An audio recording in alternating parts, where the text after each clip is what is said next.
sovereign bond, we have said that it is being issued by the government. Okay, this bond can be issued in domestic as well as foreign currency. When the bond is issued in domestic currency, it is considered as risk-free because the government can print as much domestic currency as they want. So that's why I say that the US government is not risk-free, because their bond is issued mostly in USD and they can print USD as much. Okay. Whereas a country which is issuing a foreign currency bond, that is more riskier. So if Indian government bond has issued a USD currency bond, it is much riskier because they will have to pay them in the US dollar, and since Indian government cannot print US dollar, it will have to buy US dollar and pay.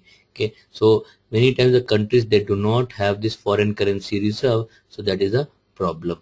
Okay, now what are the method of issuing government debt? Please note that all the government of the world, they have to raise debt to run their business, or they run their society or whatever. So regularly they issue debt to raise the money. So the methods what you have is, first is called as the regular cycle auction. Okay, in a regular cycle auction, you have a single price. Okay, that means all the bidders, what they are saying is, all the bidders should quote a price for the bond. Okay, so there are, let's say, 5 bidders and they are quoting P1, P2, P3, P4, P5.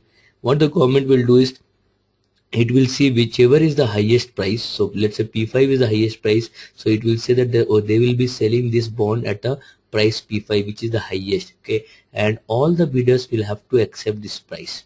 Okay, so the highest bidder, the price is taken as the price, and all other bidders will buy the bond at this price. If nobody wants to buy, if other bidders they don't want, they are okay, they may not buy, but if they have to buy, they have to buy at this price only.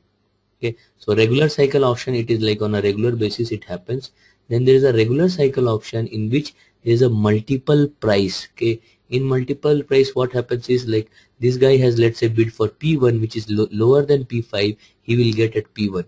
If somebody has bid for P2, he will get for P2. So whatever prices you have bid, you will be getting at that price. Okay, so that is a multiple price. This is a single price. This is more common, the single price one. Okay. Then there is an ad hoc system. In ad hoc system, bonds are issued as and when treasury thinks that, okay, the market is favorable and they can tap a lot of money at a higher rate. So there's a ad hoc system. Okay, now there's a system which is called as tap system. Okay, in this, the issuance of bond is identical to previously issued bond. So what happens is, they had come up with the issue of bond A, they will come up with another issue, bond B, which is similar to the identical to the bond that was issued earlier. So in this case, what happens is, like, you will not require like lots of changes. So previously whatever was issued, this time we are issuing, next time again we are issuing the same thing. So it is done at a periodic interval.